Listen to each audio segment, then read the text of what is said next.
예, 안녕하세요. 저는 수학과 고려대학교 이과대학 수학과의 김영욱입니다. 우선 수학과가 무엇을 하는 학과인가? 여러분은 수학을 잘 안다고 생각하겠지만 사실 저는 대학교 수학과에 들어와서 처음으로 수학이 이런 게 아니구나 라는 것을 알았고요. 여러분도 이제 나중에 공부를 하다 보면 수학과를 들어오든 다른 걸 공부하면서 수학을 공부하든 해보면서 이게 지금까지 하던 수학은 그 수학이 아니네, 그리고 수학은 전혀 다른 거네, 이런 식의 느낌을 받을 거예요. 그런데 이제 문제가 하나 생겼는데, 최근에 여러분 뉴스 보면 알겠지만 4차 산업이라는 말이 굉장히 많이 나와요. 그래서 지금까지 우리가 하던 이런 것들은 다 없어지고 이제부터 전혀 새로운 산업이 생기고 새로운 공부를 해야 되고 이런 이야기들이 막 나오죠. 사실 그것의 중심에 수학이 있어요. 그래서 우리가 이제 수학과 또는 수학 전공 또는 다른 걸 전공하면서 수학을 공부해 이런 걸 할 적에 무엇을 하는가가 요 사이에 바뀌고 있어요. 그래, 사실 수학에 대해서 많은 이야기 또는 옛날 이야기, 굉장히 여러 가지 이야기를 할 수 있지만 이제부터 어떻게 되는가 하는 것도 굉장히 중요한 이야기죠. 4차 산업이란 것이 뭐냐 하면 나온 지 1년밖에 안 되는 이야기예요. 그래서 말은 많아도 잘 모르는데 지금까지의 산업은 전부 다 물질 중심 산업이었어요. 말하자면 뭔가를 만드는 거였어요. 이제부터 안 만든다는 건 아니죠. 이제도 계속 만들어야 되는데 문제는 그 만드는 중심에서 뭐가 가장 중요하냐 하는 것이 바뀐 거예요. 옛날에는 물질의 성질이나 어떻게 만들어 이런 것이 굉장히 중요했었는데 이제 그거는 웬만큼 알아, 또는 새로 연구를 해도 그것보다 더 중요한 게 있어. 그런데 그게 뭔가 하면 그 속에 들어있는 정보예요. 그래서 뭐 하나를 딱 만드는 게 중요한 게 아니라 그거를 어떤 모양으로 어떤 의미를 갖게 만드는가, 또는 어디다 어떻게 쓸 수 있게 만드는가, 사람들이 얼마나 접근하기 쉽게 만드는가, 이런 것들이 더 중요해져서 그런 부분을 보통 정보산업이라는 말로 요 사이에 많이 하는데, 정보라는 것은 사실은 생각이란 말이죠. 우리가 생각을 얼마나 하는가, 그것이 중심이 됐어요. 이제 우리가 인문학이 있고 자연과학이 있고 이제 공학이 있고 여러 가지가 있지만 그 중에 옛날에는 이제 물질을 다루는 방법, 그 다음에 생각이라고 하면 인문학에서 철학, 사회학, 역사를 통해서 이렇게 생각을 했지만 최근에 들어서는 생각하는 방법의 중심에 수학이 있어라는 말을 하기 시작했어요. 사실 오바마 대통령이 몇 년 전부터 수학이 국력이야 이런 말을 했는데 그 부분에서 그때는 왜 대통령이 저런 말을 하지? 라고 생각이 좀 들었었지만 최근에 들어서 보면 그게 정말이구나, 그게 무슨 의미인지 알겠어, 이런 식의 생각이 지난 1년 동안 생긴 거예요. 말하자면 4차 산업이란 걸 이야기하면서 그게 중심이야, 이렇게 되죠. 옛날에는 수학은 뭐였나 하면 모든 과학과 공학의 바탕이었어요. 그러니까 과학과 공학을 제대로 하려고 그러면 나중에 결국은 수학적인 문제를 풀어야 돼, 이렇게 됐었는데 지금에 와서는 어떻게 되나 하면 수학이 중심에 있는 걸로 바뀌었어요. 바탕이기도 하지만 바탕이 중요한 게 아니고 모든 산업의 핵심적인 문제가 바로 수학 문제로 바뀌었어요. 옛날에는 산업 문제가 공학 문제로 바뀌고 공학 문제가 물리나 화학 문제로 바뀌고 그것이 다시 수학 문제로 바뀌어서 해결됐었는데 지금은 그냥 산업 문제가 바로 수학 문제, 중간에 아무것도 안 끼고, 그래서 이제 수학이란 것이 중요해졌죠. 요새 공부하는 사람들한테는 무슨 사고법 이런 말이 많은데요, 수학에서는 당연히 수학적 사고법, 특히 계산도 많이 해야 되기 때문에 계산적 사고법, 컴퓨터를 잘 활용할 수 있게 해. 단지 이제 코딩 이런 것이 아니고 모든 상황에서 컴퓨터를 쓸 수 있게 만들어. 이런 것들이 이제 사고법이고요. 그 다음에 우리가 데이터를 많이 다루게 되니까 통계적 사고법, 그리고 이 전체를 다 묶어서 우리 이제 공학이나 과학에 써야 되니까 과학적 사고법, 이런 사고법들이 더 중요한 때로 바뀌고 있어요. 자, 그래 수학이 무엇인가 라는 것을 설명을 드리고 싶은 건데, 수학이 사실 무엇인지 아무도 잘 몰라요. 여러분이 이제 정말 수학에 관심이 있었다면 수학이란 무엇인가 라는 책을 한번 봤을 수도 있어요. 그리고 그 책에 맨 처음에 써 있는 게 저자가 대학교 교수인데 수학 강의를 한참 하고 나서 봤더니 내가 수학이 뭔지 잘 모르겠더라, 그래서 그것을 다시 정리하면서 이 책을 썼다, 이런 이야기가 있어요. 우리도 몇 가지 보긴 하겠지만 이제 이 중에서 뭐가 수학이지? 어떤 옛날 사람들은 어떤 생각을 했지? 이런 것들을 보려고 하죠. 자, 역사 이야기를 잠깐 할 건데요. 옛날에 무슨 일이 있었는가? 100년보다 더 전이라고 그랬는데 사실 아주 옛날까지는 안 갔고요. 르네상스 이후부터 현대 수학이 있어요. 이건 물론 서양 수학이에요. 그래서 서양 수학에 대한 것, 이제 현실에 적용되는 문제 중심 경험에서부터 나와서, 그래서 우리는 어떻게 하는지만 알고 이게 무엇인지 잘 모르는 상태로 수학이, 그리고 과학이, 공학이 다 발전했어요. 그 결과는 틀리는 게 많고요. 그러니까 할 줄만 알지 왜 되는지 몰랐으니까. 그 다음에 틀리는지, 그래서 들여다봐도 이거 틀린 거야 맞는 거야 알 수가 없었고, 그리고 그거 말고 이상한 것들도 많이 생겼어요. 이거 말이 안 되는데 왜 이렇게 되지? 이런 것들이 많이 생겼죠. 현실 문제에서부터 이런 것들이 생겼는데, 우리가 잘 아는 아주 오래된 수학은 기하죠. 이집트에서 발전했다고 그러고, 이제 그리스의 유명한 피타고라스, 탈레스 이런 사람들이 이집트에 가서 사제들한테 수학을 배우고 그 기하를 가지고 와서 그리스에서 발전시켰어요. 그렇게 된 기하라는 거, 기하는 한자로는 저렇게 쓰지만 지화죠. 지화는 지오메트리의 지하를 그냥 쓴 거예요. 그래서 우리는 기하라고 이제 이름을 붙이기 시작했어요. 그래서 기하는 어디서 나왔는가? 이집트에서 나일강의 홍수 때문에 나왔다라는 것이 이제 일반적인 이야기고 아마 맞을 거예요. 그 뒤에 이런 것들을 써서 여러 가지 문제를 풀다가 결국 어디로 갔나 하면 물리 문제들로 갔고요. 여기서 운동 법칙 이런 것들을 밝혀내게 돼요. 대략 1600년, 700년, 800년을 거치면서 여러 가지 이론이 나오고 틀린 이론은 없애고 고치고 해갖고 이제 결국 유명한 사람 몇 사람이 남죠. 여기 있는 것처럼 뉴턴, 라이프니츠, 미적분을 만들고, 라그랑지 같은 사람들이 물리 이론은 이렇게 생각하는 것이 옳아 하는 수학적 이론을 다 만들어요. 그래서 여기서 이제 우리가 보는 것이 이런 거야. 고등학교에서도 배우는 F=ma라는 방정식. 저것이 왜 중요한가? 아마 물리 시간에 설명을 해주셨을지도 모르지만, 가속도가 왜 중요해요? 왜? 가속도는 이제 속도의 미분인데, 속도는 위치의 미분이고요. 위치의 변화율이 속도고, 속도가 얼마나 빨라져 느려져 하는 것이 가속도인데, 우리가 알 수 있는 건 가속도밖에 없는 거죠. 여러분이 차를 타고 가면서 내가 위치를 알 수 있어? 눈 감고 있으면 모르죠. 사방을 봐야 알 수 있어요. 그 다음에 내가 기차가 움직이고 있나 안 움직이고 있나는 눈 감고 있으면 잘 몰라요. 기차가 굽을 때나 가속을 할 때나 이럴 때만 뭐가 변화가 있구나라는 걸 알죠. 그래서 우리가 진짜로 알 수 있는 거는 이제 2차 도함수밖에 없어요. 가속도밖에 없어요. 위치와 그 다음에 속도는 사실 별 의미가 없는 것일 수 있어요. 물론 완전히 의미 없는 건 아니더라도 아주 에센셜한 건 아니에요. 그래서 2차 항, 소위 이제 가속도만 느껴져요. 그래서 여러분이 기차를 타보고 청룡열차를 타보고 기차에서는 무슨 일이 일어나는지 잘 모르고 청룡열차에서는 너무너무 잘 느껴지는 이유가, 청룡열차는 타고 가는 동안 가속도가 계속 있는 거고, 기차는 한 번 속도를 내고 나면 그 다음에 특별히 방향을 틀 때 이럴 때 아니면 가속도가 거의 없어서 여러분이 알 수 있는가 없는가가 이런 데서 나오죠. 그래서 여기서 수학과는 무슨 얘기를 하고 싶겠어요?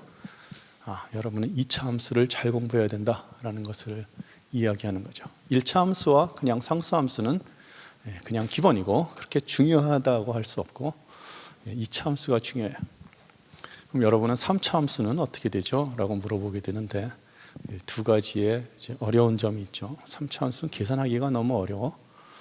둘째, 이렇게 에센셜한 파트가 아니야. 그래서 여러분이 고등학교 때까지 2차 함수는 너무너무 열심히 공부하지만 3차 함수 얘기는 별로 많이 안 해요. 계산을 할 수 없다는 것도 굉장히 중요한 거예요. 3차 함수는. 그래서 저런 식의 발전을 했고, 라그랑지나 뉴턴, 라이프니츠가 저 2차 함수, 2차 항의 중요성을 알아서 이제 물리 이론을 만들고 수학 이론이 생기고 미분 방정식이 생기고 이런 것을 했어요. 자, 이상한 것들 많이 생겼다고 그러는데, 이상한 것들에 뭐가 있는가? 옛날부터 이제 자꾸 생기는데요. 옛날에는 무리수라는 게 생겨서 한동안 사람들을 힘들게 했어요. 피타고라스 때 루티가 생겼는데 이거는 우리가 생각하는 그런 게 아니야. 우리 생각의 대상에 밖에 있어. 이게 너무 어려운 것이고 어쩌면 신적인 그런 존재고 우리가 다루기 어려워. 저런 숫자가 있다는 것을 말하는 것조차 이제 겁나서 말을 못 하고 있죠. 그래서 피타고라스는 제자들한테 저것을 절대 밖에 나가서 이런 이야기 하지 마 그랬는데 히파티아인가 누군가 하는 제자가 나가서 이야기했다고 돌로 때려 죽였다는 말도 있고 물에다가 수장시켰다는 말도 있는데 그 정도로 옛날에는 굉장히 중요한 수가 굉장히 중요한 문제였어요. 이게 19세기, 18세기에서 19세기를 넘어 들어오면서 비유클리드 기하라는 게 생겨요. 이건 또 저거랑 비슷하게 현실하고 전혀 다른데 뭔가 있는 것 같기도 하고 기하가 이래도 돼 싶은데 그래도 되는 것 같기도 하고 이런 식의 것이 비유클리드 기하예요. 19세기에 다시 2000년 전과 비슷한 그런 문제에 도달하고 그리고 이걸 어떻게 해결하지 하는 것들이 생기죠. 그리고 나서 이제 무한의 개념이 다시 19세기 말에 다시 도전 20세기에 들어올 때 이런 것들이 이제 이상한 것들로 나와요. 이거 말고도 더 많아서 이제 더 생기는데요. 그 맨 처음에 나온 무리수 루티라는 걸 가지고 우리가 수학 공부를 해볼 수 있어요. 여러분은 루티가 뭐 유리수가 아니야 증명도 할 수 있고 여러 가지 할 수 있겠지만 우리는 생각을 해보고 싶은 거죠. 여기서 우리가 무슨 질문을 하는가? 근데 루티를 보면서 내가 수를 잘 아는가라는 것을 이제 생각을 해봐요. 루티가 뭐지? 라고 물어보죠. 여러분이 대답할 수 있는 사람이 그렇게 많지 않을 거예요. 루티가 뭐예요? 그냥 루티이죠. 파이는 뭐지? 라고 물어보면 더 어려워요. 이런 것들을 우리가 다 앞에서 실수라고 부르는데 실수는 뭐지? 라는 걸 하죠. 루티에 대해서 우리가 한 가지만 이야기를 하고 들어가면 여러분이 루티가 뭔지라는 생각을 하면서 답으로 뭐를 댈 수 있을까? 나는 뭐를 댈 수 있을까 생각해 보면 당연히 정의에서부터 출발할 수밖에 없어요. 아는 게 그거밖에 없어요. 제곱해서 2가 되는 양의 실수를 루티라고 그래. 그거죠. 그래서 여러분이 가끔 x제곱 이퀄 2야 이런 방정식을 주고요. x제곱은 2야라는 방정식을 풀어라 그러면 x는 플러스 마이너스 루트 2야 이렇게 답을 하는데 잘 풀었다고 이제 점수를 받겠지만 잘 생각해 보면 뭘 했는가? x제곱은 2다라는 방정식은 제곱하면 2가 되는 실수를 다 구해라 이런 말이에요. 우리가 쉽게 x제곱하고 이퀄하고 2라고 쓰지만 그거는 제곱하면 2가 되는 실수를 다 찾아라. 근데 답이 뭐예요?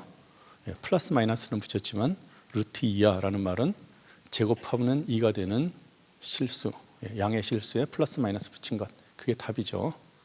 여러분이 문제를 그렇게 푸는 것이 옳아 보여요? 예를 들어 뭐뭐뭐 하는 것을 찾아라 그랬더니 뭐뭐뭐 하는 것이라고 답을 쓰면 그게 이제 제대로 된 답인가 하는 거죠.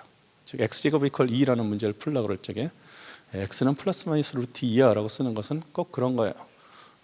여기서 뭐 키가 제일 큰 학생을 찾아라 그랬더니 큰 학생은 무엇이냐 답을 써라 그랬더니 여기서 제일 키가 큰 학생이라고 답을 쓴 거랑 똑같은 얘기예요.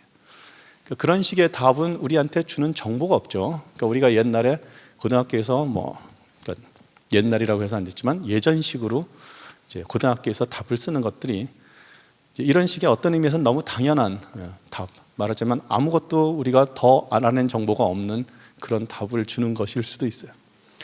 이제 지금 21세기는 4차 산업시대라고 그랬고 그래서 정보가 가장 중요한데 내가 x제곱 이퀄 2라는 정보에서부터 뭐를 더 알아낼 수 있는가 하고 학생한테 물어봤는데 더 알아낸 거 없이 그냥 제곱하면 2가 되는 실수야 라고 쓰는 것은 정보의 입장에서는 별로 좋지 않아요. 그것보다 오히려 1.4가 훨씬 더 좋아요. 그래서 1.4가 맞지는 않는데 그리고 루틴은 맞는 답인데 그런데 어느 답이 더 좋은가라는 것은 꼭 맞는 답이 아니라는 거죠. 이제부터 나오는 모든 학문, 특히 수학 그런 것은 지금 말한 것처럼 기계적으로 이런 거야 이렇게 쓰면 돼가 아니라 생각을 해서 내가 무엇을 했는가라는 것을 이제 알고 답했으면 하는 것이 이제 수학이 되고 있어요. 그런 의미에서 루트 2를 물어보고 파이를 물어보면 파이가 3.14야 갖고는 이게 충분한 게 아니고요. 파이에 대해서 내가 무엇을 알고 있고 무슨 얘기를 할 수 있는지를 더 알수록 파이를 잘 아는 거죠. 옛날에 이상한 것들이 여러 가지가 있었는데 1600년, 700년 특히 라이프니츠는 이런 덧셈을 할 수 있을 거라고 생각했고요. 답이 뭐지? 하면 어떤 사람은 더하고 빼면 0, 더하고 빼면 0 그러니까 계속 0이에요. 어떤 사람 한 번 더한 다음에 빼고 더하면 0, 빼고 더하면 0이니까 계속 1이야. 양쪽 다 말이 안 되니까 적당히 평균을 내서 2분의 1이야. 이런 식의 이야기들을 했어요. 라이프니츠는 저게 2분의 1이라고 생각했어요. 물론 초창기에 미적분을 하는 사람한테 저건 굉장히 어려운 문제였고 라이프니츠가 답을 제대로 못한 것이 하나도 이상한 게 아니에요. 자, 다른 것이 또 있는데 이제 우리가 동그란 방 안에요. 이게 너무 옛날에 만든 거라서 요 사이에는 잘 없는 만화 캐릭터가 나왔지만 어쨌든 람마가 한가운데 서 있어요. 자, 이 방인데 가운데 서 있는 람마는 저만한데요. 저 람마가 걸어서 옆으로 가면 크기가 작아져요. 그런 방이 있어요. 상상하기가 어렵죠. 내가 절로 가면 작아지고 여기는 크고.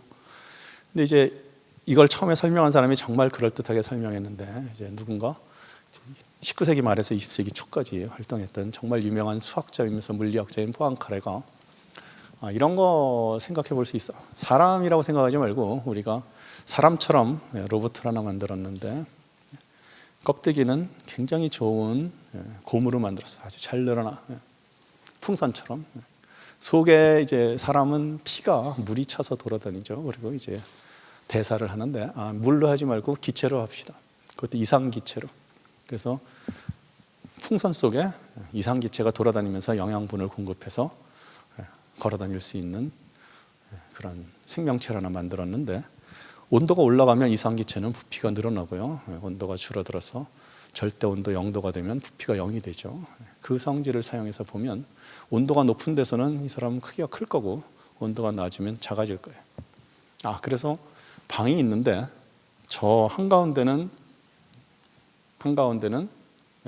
온도가 높고 이쪽 한 간역은 절대 온도 0도로 맞춰서 가면 갈수록 사람이 점점점 작아져서 이 끝에 오면 정말 작게 안 보일 정도로 작아지게끔 만들어 저 사람 보고 저기서 살아라 라고 하는 거죠. 살아봤더니 어떤 일이 벌어지는가. 이 사람은 이제 걸어 다니려고 그러면 여기서부터 저기까지 가려고 그래요. 이 사람은 양쪽 끝이 크기가 요만한데 여기서부터 여기까지 했는데 어떻게 가면 가장 빨리 가지? 빨리 가야 되니까 이 사람은 방법을 찾을 거예요. 이렇게 가봤더니 가운데서는 약간 커져요. 중심에 조금 더 가까우니까. 그래서 가운데 걸어갈 때는 약간 빨리 걸어가고 간역으로 가면 점점 작아져요.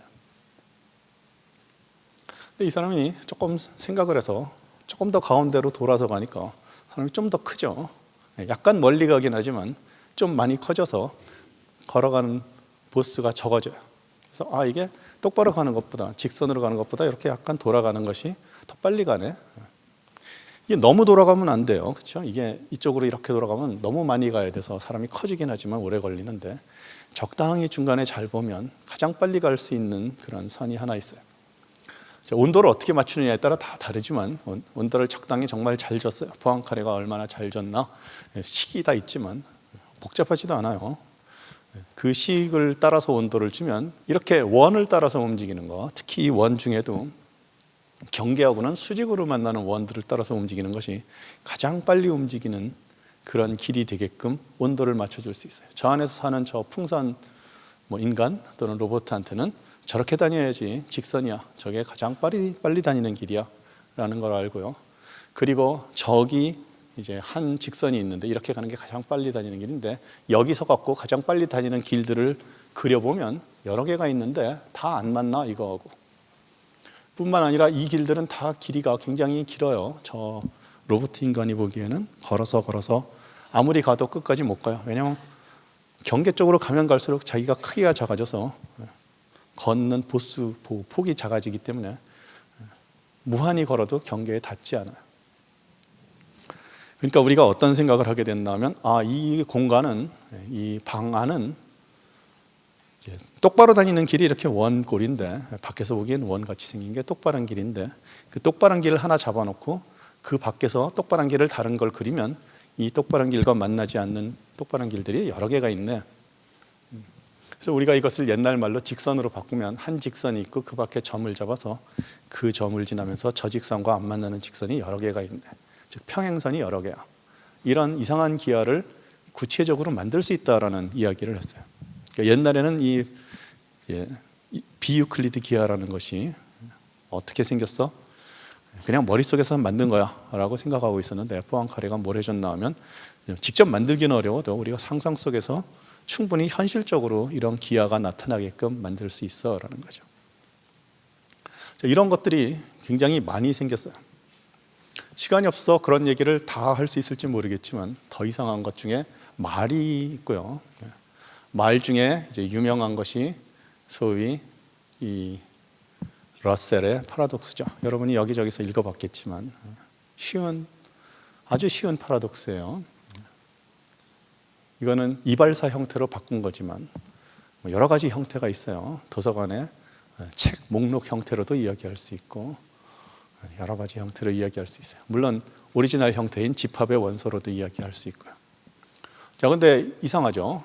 집합의 원소로 이야기할 때는 뭔가 굉장히 복잡한 일이 일어날 거야 라고 생각했지만, 이렇게 이발사 형태로만 이야기하면 굉장히 단순해요. 이발사가 한 명밖에 없는 나라가 있는데 여기에 이제 법이 하나 주어졌죠. 임금님이 뭐라고 얘기를 했어요. 뭐라고 그러나 하면 이발사 혼자서 고생하는데 불쌍하다. 네가 혼자 이발할 수 있으면 그런 사람들은 절대로 이 사람한테 와서 이발하면 안 돼. 그런 거죠. 혼자서 이발할 수 없는 사람만 이 한 사람한테 와야지, 안 그러면 혼내주겠어 라고 임금님이 얘기를 했는데, 그때 뭐가 문제인가? 이발사는 나는 어떻게 해야지? 라는 것이 큰 문제예요. 나는 혼자서 이발할 수 있다고 그러면 나한테 이발하면 안 되고, 내가 혼자서 이발할 수 없다고 그러면 나한테 이발을 다시 해야 돼요. 그래서 이렇게 해도 엄벌을 받고 저렇게 해도 엄벌을 받죠. 이것은 원소가 무한계이기 때문에 생기는 것도 아니에요. 이 왕국에는 뭐 사람이 10명이라도 아무 상관이 없어요. 그래서 굉장히 복잡할 것 같지만 복잡하지 않은 대상에서도, 그리고 이 말들은 아무리 잘 들여다봐도 뭐 잘못 쓴 말은 없어요. 말의 의미가 이상하다거나 애매하다거나 이런 거 없어요. 완벽한 말을 가지고 완벽한 이야기를 했는데도 어쩔 수 없는 이상한 룰 자체는 틀리지 않은 것 같은데 그 대상들이 적용이 안 되는 대상이 생기는 그런 룰을 금방 만들 수 있어. 그래서 이때부터, 이게 대략 이제 1800년대 말이죠. 지금부터 120년 전, 그때쯤부터 사람들이 이게 말이 그렇게 좋은 게 아니구나. 우리는 항상 말을 잘 사용해서 모든 학문을 하려고 그래. 특히 이제 철학이 그때까지 그랬죠. 우리의 언어를 최대한 잘 사용해서 우리가 학문을 잘 해볼래라고 했는데, 아무리 잘하려고 해도 잘 쓸 수 없는 데가 생겨라는 것을 알게 되는 순간이에요. 100년 전부터 그래서 몇 가지 시도가 있었는데, 가장 큰 시도가 뭐예요? 우리말을 버리자. 우리말은 쓰지 말고 기호를 새로 만들어서 그 기호만 가지고 수학을 완벽하게 할 수 있게 새로운 말을 만들래. 힐베르트가 그런 주장을 했어요. 우리 이걸 가지고, 이걸 위해서 20세기에 연구를 해야 되겠어. 그래서 누가 그걸 했어요? 여긴 러셀이지만 러셀의 선생님쯤에 해당하는 화이트헤드 교수하고 러셀 교수하고 둘이서 우리 완벽한 언어를 한번 만들어 볼래? 그래서 프린시피아라는 책을 쓰죠. 뉴턴이 썼던 프린시피아 같이 프린시피아를 썼어요. 그 책은 이만큼 두껍고 여러분도 지금 사볼 수 있어요. 첫 페이지부터 무슨 얘기인지 전혀 알 수 없고, 그리고 이제 중간에 1 더하기 1은 또는 1 더하기 0은 1이야 라는 증명이 나오던가, 1 더하기 1은 2야 라는 증명이 나오는 데가 책의 한 중간이고, 그 다음에 유명한 이야기는 저 책을 읽어본 사람은 이 세상에 2사람밖에 없다라는 말이고요. 그 2사람은 바로 저자인 러셀과 화이트헤드고 그 밖에 사람은 아무도 안 읽었다. 더 심하게 말하는 사람은 저 저자 2사람 딱 책 반 권씩밖에 안 읽었다라는 말도 있어요. 자기가 쓴 부분. 그래서 이제 이런 언어의 새로운 방법을 만들었고요. 이 새로운 언어를 가지고 수학을 시작한 것이 20세기 초반이고요. 그리고 여러분이 지금 보는 수학은 다 그 20세기 초반에 기초 위에서 서 있는 그런 수학이에요. 우리가 여러 가지를 지금 제안해 보느라고 이런 것들이 있었는데 지금 굉장히 여러분이 생각해 볼 게 많다는 것을 보여주는 예 몇 개예요. 예를 들어 그 20세기에 우리가 수학을 배우면서 스스로 질문해 봐야 되는 것이, 우리가 1이라는 숫자를 주고 1이 무엇이지? 라고 물어보면 어떻게 대답해야 되지? 라는 거예요. 여러분은 많은 걸 배우고 1을 사용하고 있지만 1이 무엇이냐고 물어보면 무엇이라고 대답하기는 참 어려워요. 그래서 막 물어보다 보면 이런 질문도 하게 돼요. 1은 1인가? 1은 1인가? 이런 질문을 해도 되는가? 수학으로 바꾸면 1 이퀄 1인가? 라고 물어보게 되죠. 그리고 답은 아니야 라고 해요. 답은, 내가 할 수 있는 답은 정말 의심을 하면 뭐예요? 이 왼쪽 1은 왼쪽 1이고요. 오른쪽 1은 오른쪽 1이라서 바로 달라요. 저기서 내가 같은 글꼴을 썼으니까 똑같은 모양이지만 내가 손으로 쓰면 왼쪽에 쓴 1과 오른쪽에 쓴 1은 모양이 조금 다를 거예요. 왼쪽에 쓴 1은 오른쪽에 쓴 1보다 조금 먼저 썼어요. 굉장히 다른 점이 많아요. 근데 왜 같다고 그러지? 그것에 대해서 나는 뭘 하고 있는 것인지를 알아야 돼요. 처음엔 그냥 당연히 1은 1이야. 아무도 의심하지 않을지 몰라도 굉장히 의심할 점이 많다는 거죠. 저런 것들을 전부 답을 할 수 있어야 내가 1이 뭔지 알고 있는 거고요. 그것도 사실 1이 뭔지 안다기보다는 1이 뭔지 알고자 하는 과정에 있는 어려움을 하나 극복한 것이죠. 뭐 여러 가지가 되는데, 그래서 아까 말한 것처럼 힐베르트는 논리를 써갖고 엄밀하게 추상적으로 공리를 만들어서 수학을 완벽하게 한번 해볼래. 그리고 사실은 그게 성공하지 못했어요. 한 20, 30년 후에 게델이라는 유명한 학자가 나와서 힐베르트한테 당신이 하고자 했던 것은 절대로 할 수 없는 일입니다 라는 것을 증명을 했죠. 이 게델의 불확정성 원리라고 하는 것이. 그렇다고 해서 수학이 완전히 없어지는 건 아니고, 뭔가 할 수 있는 건 있는데 완벽하게 할 수는 없어 라는 것을 알게 돼요. 그래서 수학은 논리를 사용하지만 어디까지 어떻게만 사용할 수 있고 어떤 종류의 논리는 쓰면 안 돼라는 것이죠. 러셀의 파라독스랑 똑같아요. 러셀의 파라독스처럼 말을 쓰되 그 말이 지칭하는 대상이 다시 자기 자신으로 돌아오는 그런 종류의 말은 함부로 쓰면은 틀리기가 쉬워. 그래서 어디까지만 쓸 수 있고 정확하게 써야 돼라는 룰들이 많이 생기게 되죠. 그래서 처음에는 아주 단순하게 언어를 만들 수 있는 줄 알았는데 꽤 복잡한 언어가 됐고요.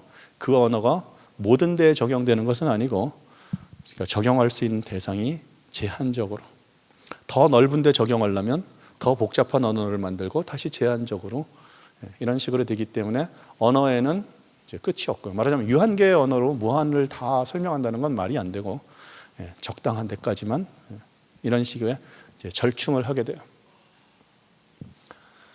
그래서 우리가 뭐 하고 있나를 물어보면 자꾸 대답을 하다 보면 우리가 구조라는 말로 들어가요. 그리고 이제는 구조적인 내용, 구조적인 교육, 모든 것이 이제 구조라는 말로 가죠. 20세기 초반에 나온 말인데, 그리고 그 당시에 구조주의라는 말하고 같이 나온 말인데, 그런데 이제 지금도 아주 중요해요. 구조를 바라보자 하는 그런 말로 이제 수학이 바뀌어서 이제 100년을 갔고요. 수학 안에서만 구조를 보는 것이었는데 이제 4차 산업과 함께 산업혁명이 일어나면서 모든 데서 구조를 봐야 되는 것처럼 돼가라는 거죠. 왜냐하면 구조는 생각의 중심에 있는 거고요. 그리고 그 생각의 중심에 있는 구조를 보지 않으면 이제부터는 어떻게 생각하는 건지 이야기하기가 점점 어려워진다라는 거죠. 이런 이제 구조에서 가장 핵심이 되는 게 이런 개념이에요. 내가 뭔가를 이해하려고, 아까 일이 뭐야? 이런 것을 보는데, 일이 뭔지 알려고 그러면 뭘 보게 돼요? 일을 어떻게 쓰는지를 봐야 일이 뭔지를 알 수 있어요. 일이 뭔지는 아무리 말로 설명해도 소용이 없고, 일을 어떻게 사용하는지를 보여줘야 돼요. 사용하는 데는 뭐가 있죠? 예를 들어 덧셈, 곱셈 같은 게 있어요. 그래서 1, 2, 3을 설명해 주는 거는 그것들을 가지고 셈을 하는 덧셈과 곱셈이 1, 2, 3을 설명해줘요. 반면에 그게 여기서 같은 거죠. 내가 잠시 점이 뭐야? 라고 하면 여기 점이 있어라는 것은 요 수평선상에 있고 요 수직선상에 있는 그 하나야. 이렇게 해서 좌표를 주죠. x가 얼마야? y가 얼마야? 두 개의 직선을 가지고 위치를 나타내줘요. 일반적으로 점을 나타내주는 것은 직선들이 여러 개의 직선들이 교점으로 그 점을 설명해 주게 돼요. 그래서 점을 설명하는 데는 직선이 쓰여요. 하지만 여러분 이미 잘 알고 있다시피 직선을 설명하는 건 어떻게 해요? 이 위에 있는 점들이 ax 더하기 by 이퀄 c를 만족시켜 라고 하는 방정식을 통해서 이 위에 있는 점들을 통해서 이 직선을 이해하죠. 그러니까 여러분이 지금 보는 것처럼 점을 이해하려면 직선을 써서 설명하고 직선을 이해하려면 점을 써서 설명해 라는 것이죠. 똑같이 점의 좌표를 써서 우리가 1차 함수를 이해하는데 또 점의 좌표는 1차 함수를 써야만 이해가 돼요. 물리는 수학을 써서 이해하고요. 다시 수학을 이해할 적엔 물리가 또 필요해요. 그래서 뭔가를 써서 무언가를 설명할 적에 A는 B를 설명해 주고요. 근데 그 과정에서 동시에 이 B가 A를 설명하기도 해요. 동시에. 항상 여러분이 뭔가를 설명하면 무언가를 써서 무엇을 설명하는데 이 설명하는 과정이 서로 설명하고 있는 거지 하나가 일방적으로 다른 걸 설명하는 경우는 없어요. 이런 것이 일종의 구조예요. 이 구조는 우리가 특별히 무슨 구조라고 부르냐면 쌍대 구조라고 불러요. 두 개의 서로 다른 대상이 있고 이놈이 저걸 설명하고 동시에 이놈이 이걸 설명해요. 이런 것을 이제 잘 모르는데도 예술가들은 파악을 잘해요. 그래서 여러분이 잘 아는 애셔라는 미술가는 이런 그림을 그렸죠. 이것이 A고 이것이 B죠. 이것은 영어로 하면 정확하게 describe예요. 우리가 설명하는 거예요. 해설하는 것, 그림을 그리는 거죠. 그림을 그리는 게 describe예요. 그래서 A라는 선이 B를 그려주고 있죠. 근데 B라는 선은 A를 그려주고 있고 이런 형태의 관계가 수학 안에 모든 곳에 있고요. 우리가 무언가를 생각하고 이해하고 설명할 적엔 항상 이런 관계로 나타난다라는 것이 쌍대 구조예요. 그 사람이 굉장히 여러 가지 그림을 그렸죠. 저 사람은 그림 그릴 적에 항상 수학자한테 물어보고 수학자하고 이렇게 논의를 하면서 수학적으로 옳은 그림, 개념이 들어있는 그림을 그리려고 노력했어요. 그래서 이것은 이제 판화지만 이제 서클 리미트라고도 부르고 몇 가지가 있어요. 이와 비슷한 그림이 여러 개가 있는데 그 중에 이것은 특별히 이제 천사와 악마가 끼어 있죠. 악마는 배트의 모양이고 천사는 이제 천사 모양이고 이 그림은 소위 하이퍼볼릭 플레인이라고 하는 포앙카레의 모델을 그대로 옮겨서 그린 건데 이제 그런 수학적인 내용은 지금은 관심 없고 가장 쉽게 볼 수 있는 게 뭔가 하면 예를 들어 여기에 내가 천사의 모습을 그렸는데 이 모습들을 다 그냥 하얗게 처리했다 그럽시다. 안 그렸다고. 그리고 악마만 다 그렸다고 생각을 해봐요.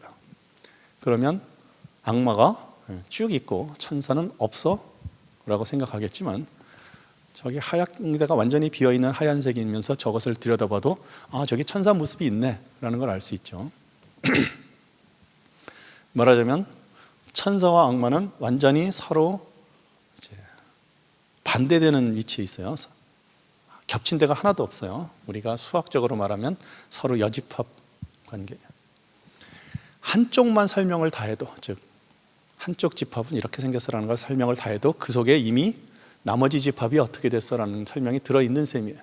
그래서 여러분이 까만 것만 다 봐도 하얀 게 뭔지를 알 수 있고요.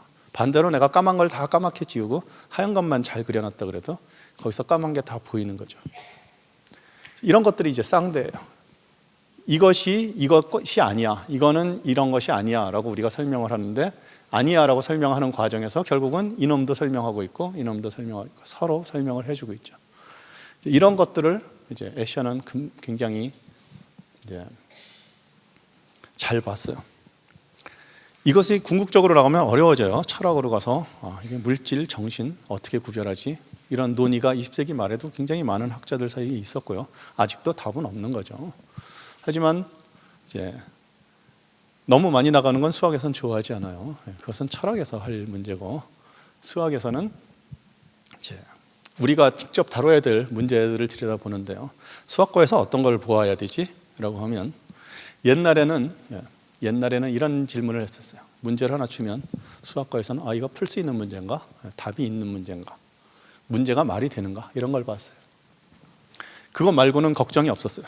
풀 수 있는 문제면 풀고 풀 수 없는 문제면 이건 틀린 문제야 라고 이야기를 했는데, 지금은 뭐가 문제예요? 내가 살아있는 동안에 풀 수 있는 문제인가가 중요해요. 대표적으로 뭐가 있어요? 암호 같은 게 있어요. 여러분이 이 사이에 주고받는 암호는 이제 한 500자리, 400자리 되는 소수죠. 그 소수만 알고 있으면 다 풀 수 있는 그런 암호들이 왔다 갔다 해요. 500자리 소수 여러 개가 있겠지만 그 중에 하나를 써서, 그리고 이 사람들이 뭘 하나 하면 사실은 300자리라고 그러면 300자리짜리하고 200자리짜리 300자리짜리 두 개를 곱해서 있는 600자리 정도 되는 숫자를 하나 줘요. 그건 누구한테나 다 가르쳐줘요. 이것의 소인수 중에 하나가 암호야 라고 가르쳐주죠. 그래서 RSA 암호 이런 식으로 해서 오픈되어 있어요. 문제는 인수분해하는 게 너무너무 어려워서 그것의 인수인 줄 알지만 찾지를 못하는 거예요. 그래서 이 사람들이 걱정을 안 하죠. 내가 같은 암호 쓰는 사람한테 이것을 줬지만 나머지 사람들이 그걸 다 봤어도 이 사람들이 인수분해하는데 5년 걸려 이런 걸 알아요. 슈퍼컴퓨터를 써갖고 아무리 빨리 계산해도 5년 걸려라는 걸 알죠. 그래서 5년 동안 아무 걱정 안 하고 쓰는 게 이 사이의 암호예요. 자, 그러니까 이제 문제가 뭐예요? 그러니까 숫자를 인수분해할래. 어려운 건 아니에요. 1부터 나눠보면서 그 숫자까지 나눠보다 보면 언젠가 인수는 다 나오게 마련이지만 시간이 너무 오래 걸려서 할 수가 없어라는 것이 문제의 차이죠. 옛날에는 풀 수 있는 문제냐 없는 문제만이 관심이었는데 지금 중요한 거는 얼마 걸려서 푸느냐가 훨씬 더 중요한 거로 바뀐 거예요. 네. 또 하나는 이론적으로는 답이 있는데 아까랑 조금 달라요. 그런데 실제로는 계산을 할 수 없는 문제가 있어요. 시간이 오래 걸려서가 아니고 시간을 아무리 많이 줘도 계산이 안 돼 이런 것이 있죠. 그 중에 대표적인 게 날씨 예측 문제예요. 여러분이 읽어봤겠지만 카오스라는 게 등장하는데요.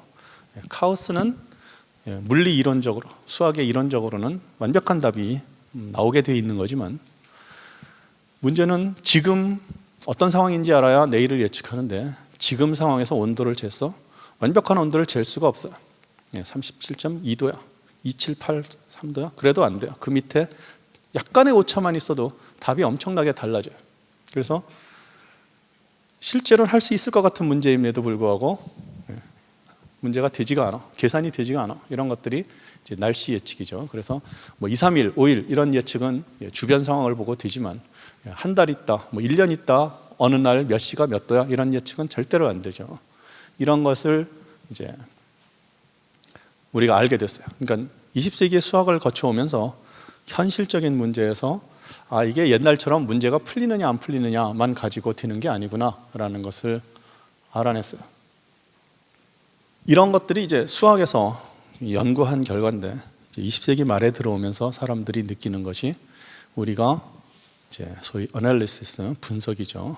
미적분 같이 미분하고 적분하고 하는 것만 해서 지역적인 문제만 풀다 보면 전체적으로 틀리는 문제도 생겨라는 것을 보죠. 그게 여기에 이제 애셔가 그린 그림 중에 대표적인 거예요. 이 그림은 어느 부분을 뜯어봐도 잘못된 부분은 없어요. 근데 저렇게 연결시켜 놓고 나면은 저거는 말도 안 되는 그림이 돼요. 그래서 물이 여기서부터 흘러가서 다시 일로 떨어지죠.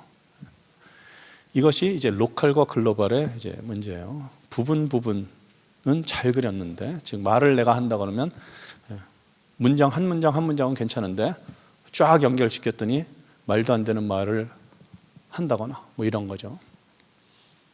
비슷한 걸로 이것도 똑같아요. 계속해서 돌죠. 계속해서 걸어 올라가고 내려가고. 저런 일은 현실에선 벌어질 수 없는데 부분은 맞는 것을 잘못 붙이면 저런 일이 벌어지죠. 그래서 이런 것들을 이제 분석의 이제 약점이에요. 분석이란 건 부분을 보면서 틀린 거 없지, 연결도 제대로 됐지라는 것만 보는 거예요. A와 B가 연결이 됐나, B와 C가 연결이 됐나만 보는 거지. 이게 전체적으로 뭘 하는지는 안 본 상태에서 하면 저런 것이 생긴다는 것을 잘 알죠. 그리고 이제 애셔가 준 아주 중요한 그림 중에 하나가 이런 거죠. 이건 이제 화랑에서인데, 화랑의 그림을 보고 있는데요. 이 화랑에서 이 사람이 보는 그림 속을 봤더니 이렇게 돌아서 이 화랑이 다시 여기에 있네. 저런 것은 무엇을 하고 있는 거지? 우리는 이런 식의 잘못은 하고 있지 않은지는 어떻게 알지? 이런 것들이 이제 전체적으로 현대 수학에서 논리가 해야 되는 거예요. 수학은 굉장히 여러 가지 이제 학문이 있고, 나는 전공하는 게 이제 기하학이지만, 기하학까지 가지 말고요. 기하학은 사실 수학에서 제일 끝에 있어요.